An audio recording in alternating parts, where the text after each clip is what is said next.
শুনা পাইছোঁ আপুনি কেছ কৰিছে চাহাবুদ্দিন মজুমদাৰ? হয় হয়, আপোনালোকে নিশ্চয় জানে আজিৰ পৰা 2-3 মাহ আগত মই উদমাৰী স্থানীয় যুৱক হিচাপে RTI যোগে যিটো তথ্য আনিছোঁ, তথ্য অনাৰ পাছত দেখিছোঁ উদমাৰী PHCত কোনো ধৰণৰ কাম হোৱা নাই।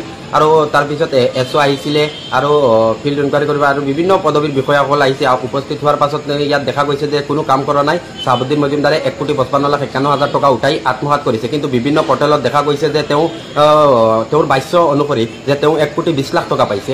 কিন্তু ইয়াৰ বিপৰীত ৰেকৰ্ডত দেখা যায় যে 1,55,51,000 টকা উঠাইছে। আৰু ইয়াৰে জলমিত্ৰ যিজন জলমিত্ৰৰে কোৱা মতে তেওঁ কৈছে যে প্ৰায় 2 কিলোমিটাৰ কাম হৈছে। কিন্তু ইয়াৰ স্থানীয় যুৱক বা স্থানীয় সকলো ৰাইজে কোৱা মতে ইয়াত কোনো ধৰণৰ আজিলৈকে PHC স্থাপন হোৱাৰ পৰা কোনো ধৰণৰ কাম হোৱা নাই। এই বিষয়ে মই আজি 2-3 দিন আগত মই এণ্টি কৰাপশ্যনত কেছ কৰিছোঁ, আকৌ CM ভিজিলেন্সতো কেছ কৰিছোঁ। এতিয়া ৰিচেণ্টলি কালি আমি SP ছাৰৰ তাতো কেছ কৰিম।